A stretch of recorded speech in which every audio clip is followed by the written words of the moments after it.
Thank you guys so much for coming tonight, especially with the time change and all of that. Tonight we're going to be talking all about infant and toddler milestones. You have a notebook now to take some notes and a new pen. Your slides are there as well as your presentation feedback form at the very end. If you guys could please fill that out at the end and give it back to us, that'd greatly help us and appreciate us. And pass it over to Miss Dom. All right. Hey, guys. I do not do very well in front of people, even though I know you all so well. So bear with me. You guys all know me. I'm Miss Dom. I've been in the field of early childhood for 9 years, which is crazy to say. I've worked with every single age group up to age 5, but infants are my favorites. I'm the assistant director here, and I love it so much.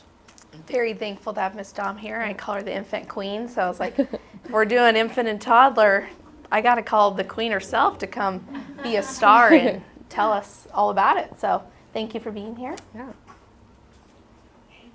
I'm Brooke, many familiar faces here, and I'm very excited to have you guys tonight. I've been in the field for the past 8 years.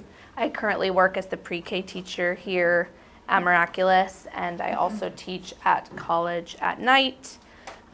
So I get to do this a lot, but I love what I do, so I don't ever feel like I'm working, and that's the best part. Here's our overview of the night. We're going to talk about infant milestones, infant activities, routines, toddler milestones, toddler activities, routines, some resources, and some Q&A. So please hold your questions to the end, but please ask us. We are here to help you as a resource.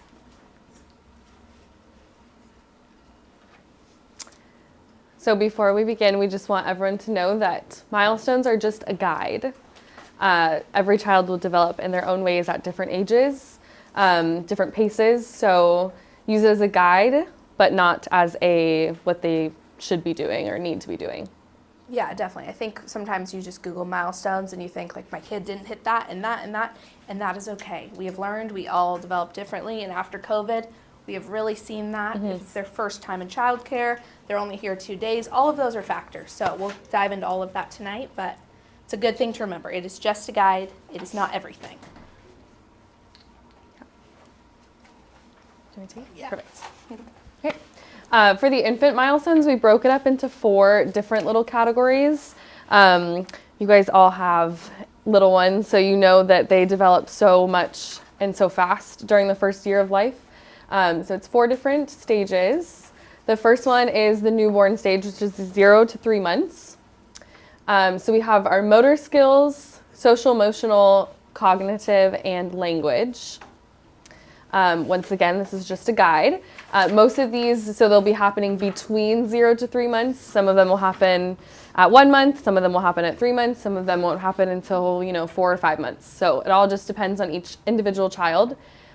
Motor skills are any type of muscle movement, so big muscles, small muscles. So they can turn their head to the side, usually during tummy time. They can follow moving objects with their eyes. They can sometimes hold their head up during tummy time. Typically this happens around the later months, so around the 3-month mark you'll see that. And usually they kick their feet when extended, so when you pick them up, they're kicking their feet against the ground. For cognitive skills, this is anything with their brain. So any type of responding to sounds and voices, big and small. They can see black and white images, so they still have not gotten their color in their eyes yet. That happens around 4 months. So everything that they see is just black and white, and it's usually just figures of people and things. So they can't see super clearly yet. But they can recognize faces. So they do that through different shapes of our faces and also our voices. Super interesting. For social emotional, they are usually soothed when picked up. Of course, we all know that just depends on how they're feeling. They smile, usually as a reflex, and they can recognize their primary caregivers. So their parents, grandparents, teachers, anyone important in their life. And then for language, they can communicate their needs through crying. So some babies will even have different cries for different needs. And they can also laugh and coo. And cooing is very early expressive language. So they're expressing themselves through cooing sounds as early as 1 month old, which is super, super cool. And then for 4 to 6 months, this is where a big boom of personality starts to come out. So for motor skills, they can start reaching for objects. So if you put an object in front of them and they can reach for it. Typically, they start to roll from their belly to their back. They use what's called the polymer grasp, which is a reflex. It's when their whole hand, if you put an object in the middle of their palm, they can grasp it with their whole hand. That typically goes away when they turn 12 months old. So that's a reflex. And they can balance on their tummy during tummy time, so it kind of looks like they're flying. Their arms go out, their legs go out. And they can sit up with assistance. So they can sit up with someone holding them, someone sitting up behind them, a boppy pillow, still kind of wobbly, not quite sitting on their own yet. For cognitive, like I said, this is where their vision comes in, so they can finally have good, clear vision, all in color. They enjoy playing peekaboo. They can use their sense of smell, so this is where introduction of food comes in. And then they can understand object permanence, which is where one object is to another. For social emotional, this is where they start to show excitement. So you'll see the hand flapping, laughing, getting really excited when they see somebody or something. And they can tell the difference between different voices. So they can tell the difference between friendly voices, not so friendly voices, loud, quiet, whispering, all that. And then their language takes a really big upwards between 4 to 6 months, so you can start to have a little conversation with them. So they babble back and forth, and they also can respond to their own name, so they know their name, and they react to music in ways of dancing or laughing, so they're understanding any type of language around them. And then from 7 to 9 months is usually the movement phase. So they're sitting unassisted, they may start crawling. Most start crawling around the 6 to 9 month mark. They can drink from a sippy cup. Some babies may even start cruising, which is when they're holding on to a piece of furniture and walking with their feet, especially in the preschool classrooms when they walk around the little shelves. Super fun, or around the couch. And they can feed themselves solid foods. So sometimes they'll have a pouch, or they can feed themselves softer foods. Cognitive, they can respond to facial expressions. So they can tell the difference between emotions in your face. Some babies can identify certain photos. So they can identify themselves in a photos, or a pet, or a family member. And they also understand cause and effect. So if you hand them a spoon at their high chair, they'll drop it and think it's funny because they understand that they're dropping something. Social and emotional, they enjoy seeing their reflections, especially in mirrors and windows. You'll start to see an increase of separation anxiety, which kind of goes hand in hand with the last bullet point there, that's they prefer one caregiver over the other. So they're a little bit more like, why am I going from one parent to the other, or one teacher to the other?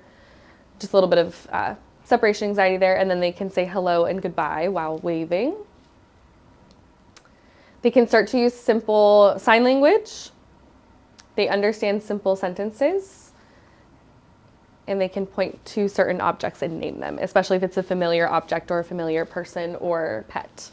What sign language do you usually see in the infant room? Ooh, good question. A lot of the times there's milk. Milk is a good one, more. Some of them will say please or thank you. All done, that's the popular one, yeah, all done. And then water, which is a little tricky. Sometimes you'll see babies going like this, or with their fists, that's water. But adult sign languages. Yeah, I think it's also important to note when you enroll your kid into childcare at 7 to 9 months and they're having such a hard time with separation anxiety, this is why. There's a reason behind all the tiers. It's because it's stranger anxiety, and they are starting to prefer one person over the other, and now they're losing their primary caregiver. Mm-hmm. So it's just going to take a longer time to adjust. Yes. And then the last stage of the infant milestones, 10 to 12 months. A lot of the movement happening again, and a lot more independence happening. So they may start walking. I've personally seen it's happening later now. It used to be 12 months, a lot of babies were walking, and now it's typically around 16, 17-month mark is when we're starting to notice more walking. Unassisted, so that means without holding on to something or holding on to a hand, so completely independent walking. And that's all okay. 18 months is all okay. They can get on and off furniture. And then they use what's called the pincer grasp, which is the forefinger and the thumb. So you'll see that when they're feeding themselves or if they're picking up a small object. Instead of going for their whole hand, they typically use their 2 fingers. For cognitive skills, they can move along to rhythm. They have favorite books and toys. They can understand the word no, so they do understand what you're saying. And they can follow where an adult points, and they can typically understand why and where they're pointing to. For social and emotional, they can start to offer toys to known adults, so engaging in playtime together. This is where they'll start to show fear. So in the last slide, it was more social anxiety, so separation and social anxiety, and now it's a little bit of actual fear that you'll see. But they do enjoy exploring new environments, so parks or different places, different houses. For language, typically we see a word bank of 5 words that are commonly used. So that could be things like mom, milk, bottle, 5 words repetitively. They can understand and usually mimic animal sounds. Sometimes they'll use simple word sentences like go, oh no, or uh-oh. And then they will start to show frustration at this age. Very independent. And then just some activities for different stages. For the younger ones who are kind of learning to crawl, the large blocks, the large foam blocks, typically it's like a triangle, a circle, a square. It promotes just strength and muscle growth in their arms and legs and also their core. So with a little angular triangle block is where they can start to practice crawling. Those are really helpful. Another idea is to engage with other adults and children as much as possible from different ages, so that it limits stranger danger and just allows them to become familiar with different people across different ages. And I say that because if they're always around older children and never babies, they could get a little scared if they're around babies for the first time.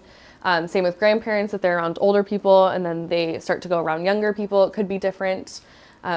Adults all talk and act and sound differently, so just exposing them as much as possible. And then 0 to 12 months as much as possible, avoid screen time and using too much baby talk. Baby talk is just where we're not enunciating our words or we're just using silly words and sounds with them. It's really cute, and of course when we're holding them or cuddling with them, we want to be like ooey gooey with them. But kind of limiting that so that they don't start to pick up on that incorrect grammar. So another way that you could talk to them is just saying like, I love you, my baby, things like that, saying words and showing expression with your face, but not doing the in their face so that they don't, The strangers at well, it's a balance. store, it's a balance. They'll do that already. Yeah. It's a balance. Of course, we want to do that, and then we also want to say correct grammar so that they just pick up on that. But yes, it is very hard, especially when they're so cute. And then for different routines, typically we say to start routines after the newborn phase, because in the newborn phase, they're figuring it out. Mom and dad are figuring it out. Grandparents are figuring it out. So don't beat yourself up about a routine until after that phase leaves. Routine meaning, feeding times, sleeping times. You probably won't see a good routine until after that 3-month mark. And then important to note that infants eat, play, and sleep all day long. That's all they do. Eat, play, sleep, repeat. And then the most important thing that you can do is just spend face-to-face time with your baby. I think that's it for infants. Perfect. And then, so some ideas for toys. These are some toys we have in our infant classroom. So this is the black and white pictures that they see, as well as the mirror, their reflection. We also have more black and white little books. You can see little pops of colors in there. And the sounds. Yeah. Because if they chew on them, right, you're not throwing throw them them in the away. washer. They're soft. If they get hit in the head with them, easier. Pop them in the washer. Sure. This toy right here is really good for object permanence. So they're taking a toy out. They're realizing they have one toy in their hand. They're putting it back in, realizing that it's with, other groups of toys. They can also start to use the shape shorter. That one's a little tricky, but fun. And then the ring stacker, these come in all different shapes and sizes, but really good fine motor skills. So they're using their hands and they're also using cognitive abilities to put a small ring on top of a big ring.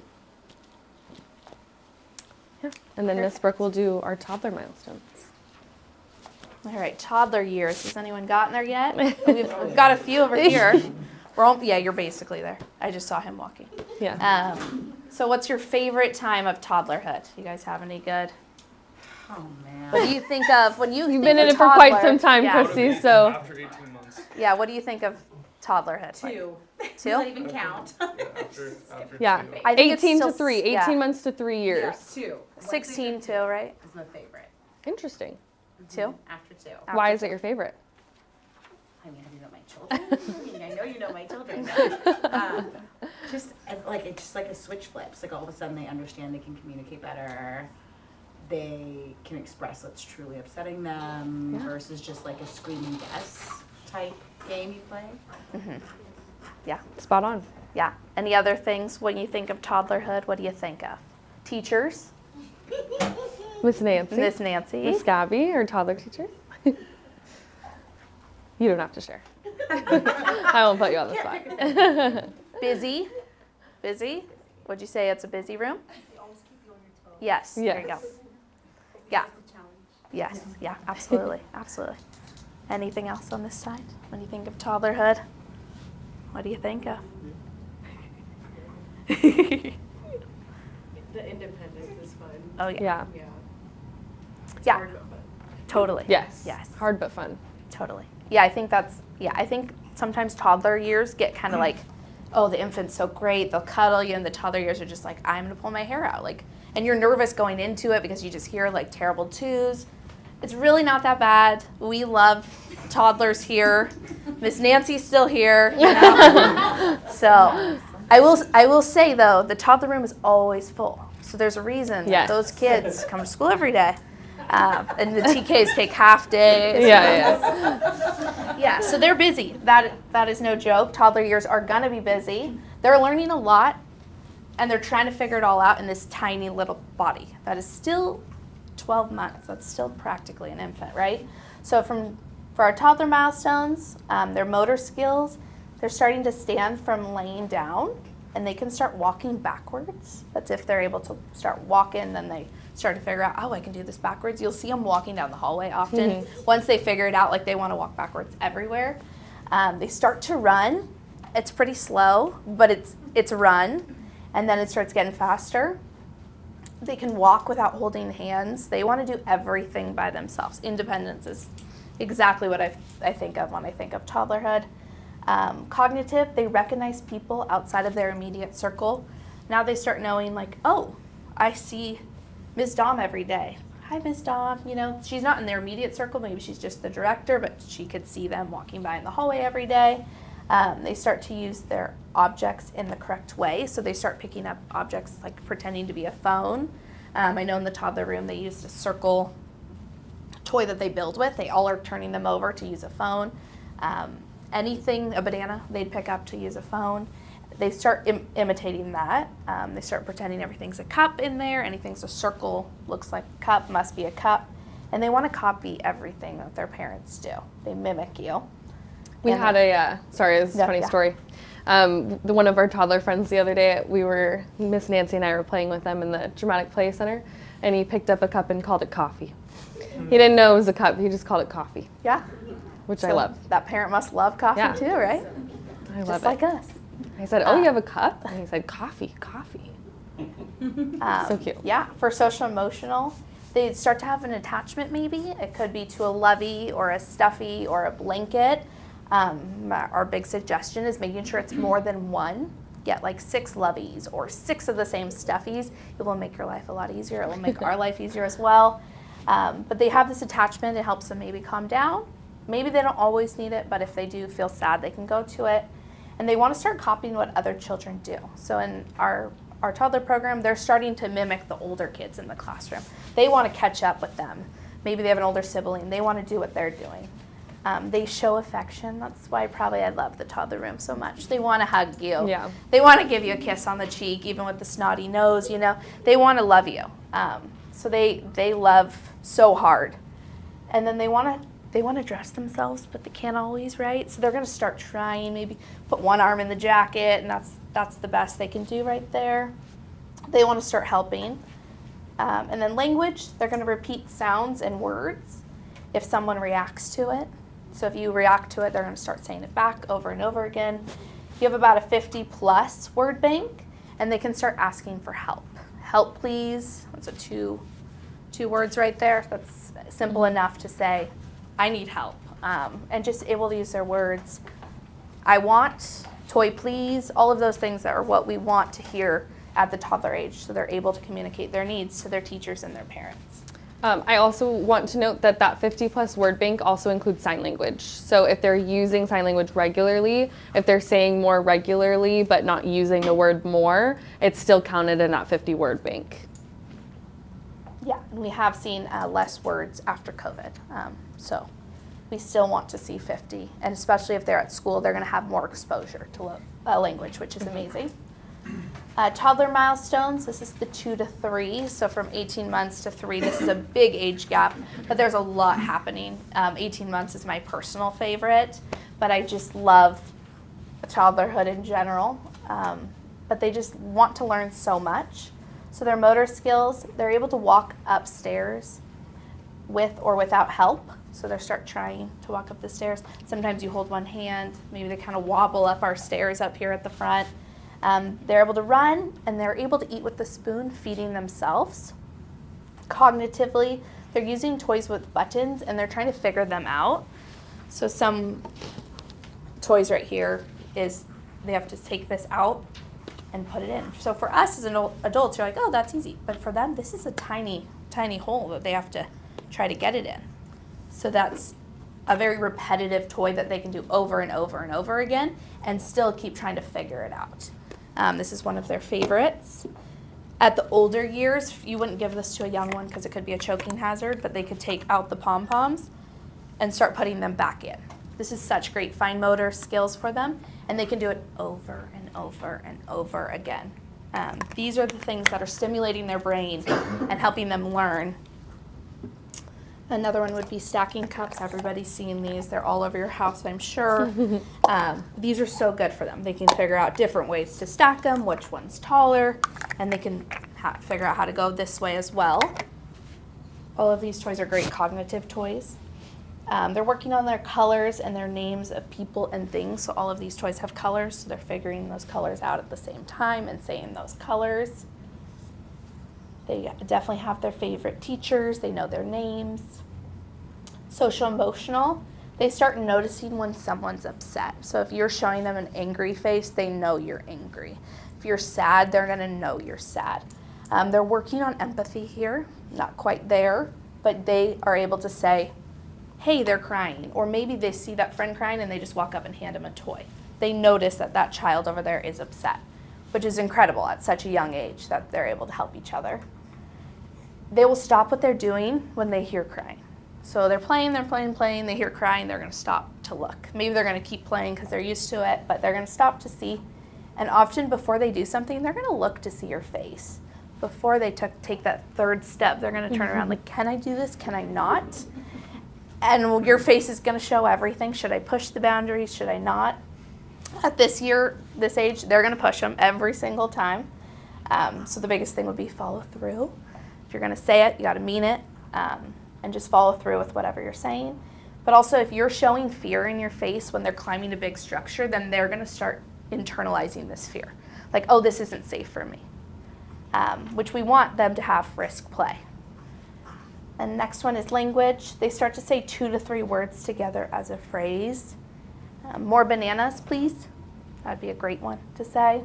And then they're gonna gesture such as waving or pointing to blow a kiss to a familiar person.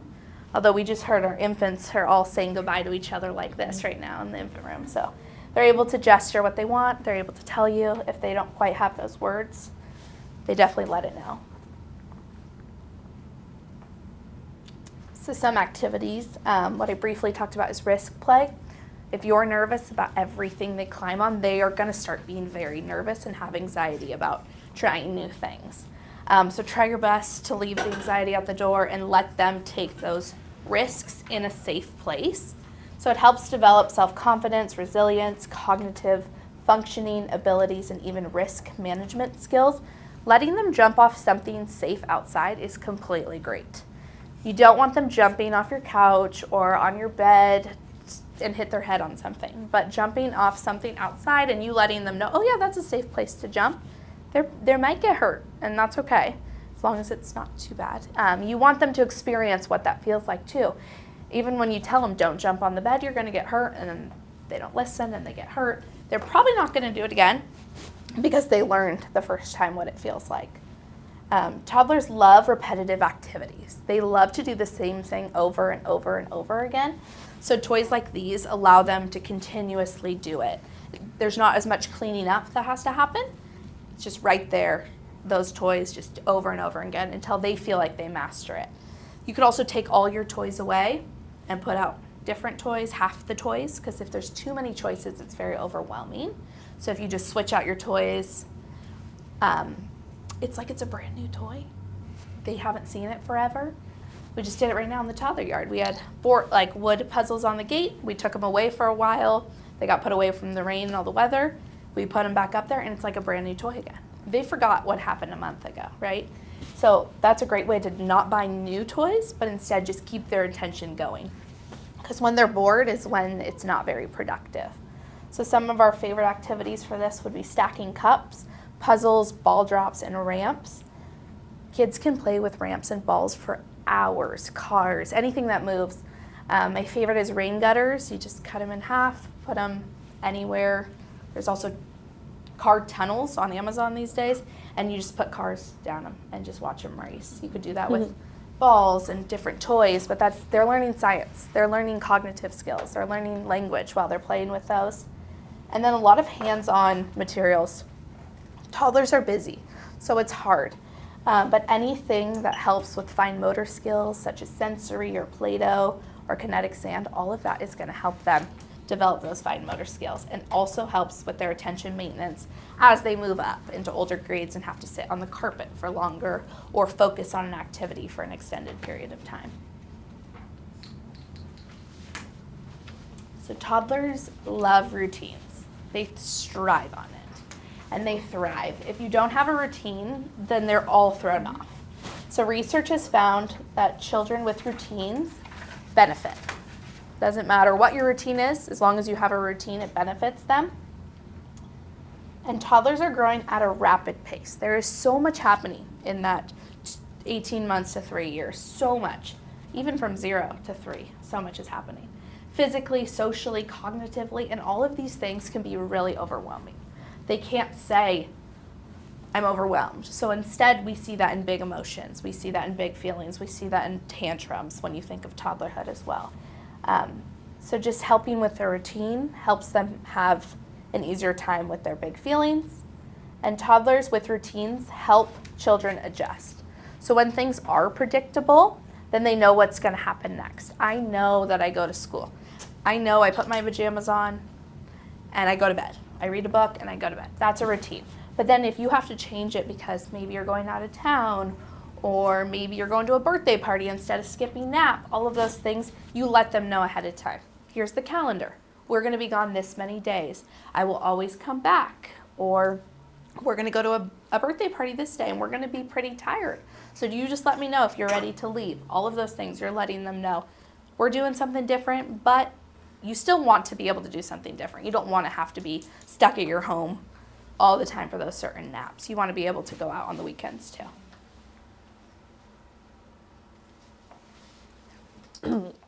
So what do you do if you have concerns about your child's development, or you're noticing things that you think are red flags? Again, remembering that milestones are a guide and can happen at any point. But also, you know your child best. So do what's best for your family and your children, your individual child, and definitely document your concerns. Sometimes if you have a concern at 6 months old, the concern will go away by the time they're 8 months old. And if it doesn't go away, then that's when you can bring it up. But documenting it, document the date that you're documenting it. You could write it down, put it in your phone, just kind of keep it in mind, things like that. And then asking your child's teacher, even if it's something so little, just ask them. Like, have you noticed this at school? And then you're opening that question and you're getting the teachers to observe it at school and get back to you. Because sometimes they do stuff at home that they don't do at school. And sometimes it's definitely the different. They'll do stuff at school that they will never do at home. So just reach out to any of your child's teacher and they should be able to give you their observations. If they don't know, maybe they'll start documenting it as well and get back to you on that. And then you can always seek help from a medical professional, pediatrician. Even if you aren't sure, if you just think it's something on your mind, just bring it up to the doctor. That's their job, to hear you. Medical professionals can also be speech therapists and occupational therapists. Sometimes pediatricians, some pediatricians might brush things off. And if you feel like it's something a little bit more serious, you can always consult with speech therapy, occupational therapy, play therapy, your child's teacher, all those things. Yeah, absolutely. So if your child is under 3, you would reach out to Regional Health Center. There is a phone number on the next slide. If they are over 3, you're going to reach out to your public school. You'll get resources for free that way. It could be speech, it could be occupational therapy. Of course, we have a lot of recommendations as well, so you can always ask us. Yes. And the biggest thing is don't wait. Early intervention is key. As hard as it may be, please just reach out to somebody and have somebody else hear your concern. We would love to be that ally for you. But you could just reach out to any of these parents in the room, anyone in your class, and just say, hey, my child's about the same age as your child. Have you noticed this? Have you seen that? And then you're like, oh, my kid does that too. Then you'll be like, okay, I can sleep a little bit easier at night. You have a lot going on as a parent, so you're just doing the best you can. But just know you're not alone. You're not the first one who hasn't had their child start walking by 1. And it's normal to be concerned. So just know you're not alone. And try not to Google everything. It often gives you worst case scenario. We know that when we have a headache, we all Google too. But Yes. so some more resources here. Here's tips and tricks from Milestones from Birth to 5. It's an NAYC website. Has it all broken down.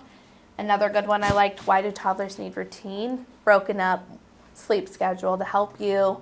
Because that's a big one in the toddler years is sleep. They do need their sleep to be able to thrive when they're awake. Taking Care of Babies is another one, all about sleep, how to get them sleep trained. That helps you as well. And then right here is Regional's email for Orange County as well as their phone number. And the regional one is for under 3. So if your child turns 3 and you start to notice certain things and you need to reach out to your local public school, it would be the public school that's in your home address. So you would have to Google that one.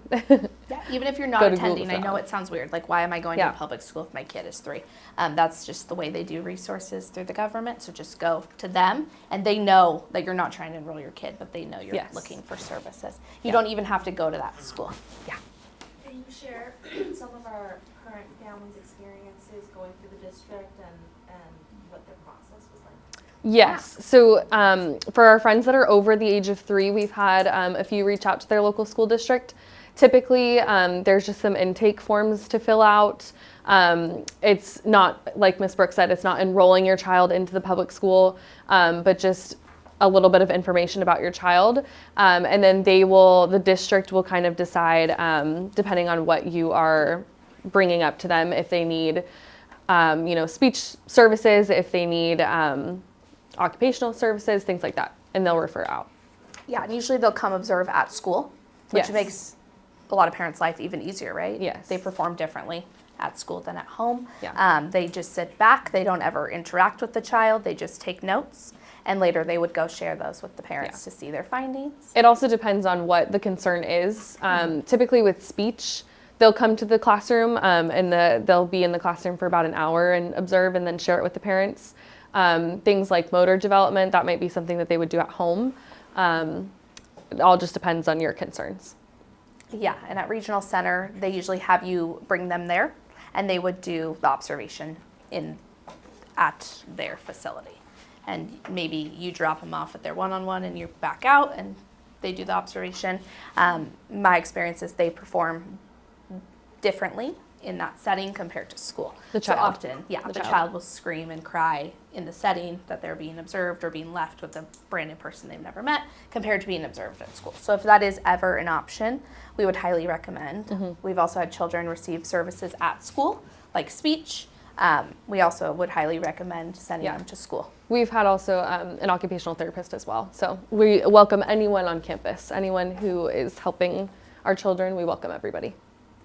Yeah, and I've also had ABA specialists work in my classroom too, and all of it just helps the teacher with one-on-one training.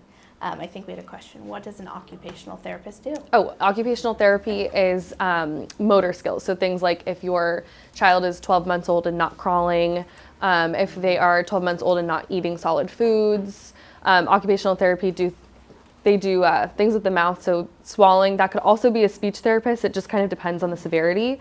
So swallowing or not eating solid foods would be occupational therapy. Walking, crawling. The day-to-day. Yeah. It's usually Motor skills, yeah. And then speech therapy, of course, is anything with speech, but speech therapists also work with eating as well. So if your child is a particularly picky eater or not eating or having trouble eating, or in babies, if they're having acid reflux or having a hard time keeping milk down, that could be something a speech therapist could help with. And then if you guys did not know, Miss Jamie and I have a podcast. We have a parenting and teaching podcast where we talk a lot about development. I think we hit development in every single one of our episodes, but we do release weekly episodes if you'd like to follow us. We're on Apple Podcasts and Spotify, and then we're also on Instagram and YouTube. It's a good follow. I listen to it during my commute sometimes. And even though I know them and talk to them daily, it's different. It is. It's very different. Yes. Any questions? Yeah. For toddlers, being a picky eater, if I want crackers, is that being picky? And do I need a speech therapist? No. That's a very good question. Yeah. So when they're toddlers, they're going to be picky and independent about everything, and they are, of course, only going to want crackers. The best thing that I can recommend is to expose them to as much food as possible and also eat with them. So when you cook a meal, sit down and eat the meal with them. It's really easy to cook a meal, give it to them, and then start cleaning up or start doing something else, and then you eat later. But if they're seeing you eat with them, then they'll be more inclined to try the food. It also helps at school. They'll see other children eating, and they'll want to eat as well. Yeah, So I think just trying new things in their lunchbox too, and letting the teachers, you can just put a sticky note on their lunchbox. Hey, I tried this. Can you try to expose it to them? They're usually different at school than at home. And switching it up too. Yeah. So the more, if you have chicken nuggets on this day, the next day do something different, the next day do something different. That way they're not having the same food every single day because they'll tend to get bored of that. And also asking the teachers like, oh, what snacks do they eat here? Can I see a list of what they like or what they don't like? I had a child that was eating the green crisp beans. The parent was like, they would never eat those at home. And I was like, oh, they ask me every day for them. She's like, I'm buying the whole bag at Costco. So I think they do things differently here, or they'll try new fruits here. We're always trying new fruits. I think we tried Korean pears. Korean right? pears, Yeah. yes. And so everyone was eating the Korean pears and they loved them. But at home, they're like, absolutely not, right? They're very opinionated in the toddler years. Yes. Yes. So right now, our son's still using a sleep sack. When can they switch to the blanket? When they are out of the crib completely. So once they're at school, once they're out of the crib and on a mat, we can no longer use sleep sacks. So that's when we'll use a blanket. At home, if he's still in a crib, that's up to your decision if you want to put a blanket or a sleep sack. But at school, it would be that 12-month mark, or the toddler when he transitions into the toddler room. So he's gonna be done with the sleep sack once he's in the toddler room, Correct. but he Yes. can't use the blanket yet? He can use the can. blanket when he goes on the mat, but not in the crib. So once they start transitioning him to the mat, which they probably will in the next couple weeks or so, then they'll transition it. I know. I know, it's crazy. I know. They we typically transition them about a month or two before they move to the toddler room, just so they get used to it, so that when they go into the toddler room, they're comfortable sleeping. Gotcha. Sorry, Yeah. when you said No. that, I thought that must be like 2 or 3 years old. Oh. No, I was on the wrong page. Got it. No, Miss Gabby can help you with that. But you could totally still use the sleep sack at night. At home, yeah. Yeah, Yeah, and- it's just at school. If you don't know, a sleep sack is, the zipper, you zip them up, and it is a safer way for them to sleep, to not get the blanket on their face. But yeah, anytime that you feel like they're old enough that they wouldn't put it on them at night, but out of the crib would be a very safe call. And at school, it's just due to licensing regulations, so just safety, state licensing. I also have a sleep-related question. Yeah. We have a lot of friends who I feel like are trying to rush their like second or third children like out of their naps, like between 2 and 3. Mm-hmm. Like what's the take on that of like what's normal versus not? Yeah. Yeah, all teachers love nap time. So Me too. I don't know. I'm sure, I'm sure every parent does too. Typically, the child starts to drop their naps around the 4-year mark, 4-year-old. They can regulate their emotions a little bit better, and they also need less sleep. But in the 2 and 3-year age, they still need a good amount of sleep during the day and at night to regulate their bodies for the afternoon. The reason why, is probably so they go to bed earlier. For sure. Yeah, Yes. How long 100%. roughly, like what's like standard for a nap. for a nap for like let's call it like for the stage of toddlerhood, like 1 to For toddlers over the age of 18 months, typically no longer than 2 hours. Typically, depending on the child. But hey, if it works, it works. Yeah. But if it fits your lifestyle, Yeah, if it fits your lifestyle and they're still napping and sleeping at night. If they're not sleeping at night and waking up for a long wake period, then you need to wake them up. There also is a lot of people who have opinions about waking a sleeping child. If you want them to be awake, then you would wake them up at that 2 hours so that they do go to bed at a certain time. Any other questions? Any other questions? Teachers? Oh, just kidding. You guys are tired. Can I ask one more? Yeah. Yeah, please. So the picky phase that you're talking about, we're definitely in that. And right now, it's like we can do chicken nuggets, mac and cheese, like for mains. Like we bought like $60 worth of pouches that are just sitting in our house, and he doesn't want those anymore. So what are some other ideas of what they can eat? If they are very keen on one food, so like mac and cheese, you can try different variations of that. So instead of mac and cheese, you could do the same type of noodle but red sauce, or you could incorporate like peas in the mac and cheese or different. Yeah, there you go. Yeah. Ooh, he's got a good taste. Different variations. Chicken, you could start with chicken nuggets, and then you could do breaded chicken, grilled chicken. You can try just different variations of the food. And then, like Joanna was saying, all they want is crackers eventually. So things like apples or carrots or the same kind of texture would also help. Typically, it's more a texture thing. If they're really attached to one certain food, it's the texture that they like. The taste, of course, helps, but you can add taste to anything. Yeah. Also, it's a lot more work, but if you steam veggies and blend it into the sauce, then they get all their veggies in There you with the go. sauce Hidden and veggies. pasta without them even noticing. Yeah. It's just more work. You're right. Or for her. Freeze it, Yeah. package it for later. Yeah, yeah. really good. And smoothies is another. Yeah, Smoothies. smoothies is a great way to also hide Yeah. things in it. Maybe he's over the pouch, but maybe if you put it in a cup with a straw and you blend it, it's now a smoothie. So it's a different variation of the same thing. We sometimes have to think smarter than them. Yeah, they're very intelligent, so they're going to outsmart us every single time. We've also gotten a little bit of feedback that some parents want a more food-based workshop like this, so we might do that in the future. Probably will. There you go. Yeah, I mean, I've seen mac and cheese with every food is hard. every variation in our lunches. Another one you can totally ask your child's teacher, like, what did the other kids in this class eat? You know, and just see what the other bento boxes look like. Some photos. Yeah. Collection going. Yeah, we should. Yeah. This is what everyone ate for lunch today. Yeah. Yeah, it's also the way it's cut, and also letting them pick what they want for dinner. Maybe you remove the chicken nuggets from the freezer, and you're like, here are our options. What would you like? And now they're in control. So involving them into cooking, that sometimes they like to put their cream cheese on their bagel. If that helps them eat it, then that helps them eat it. So all of that, it hopefully helps with your picky one. Yeah. Here's some ways to contact us. If you have more questions, please reach out. We're here. You also can find us here every single day. We are here.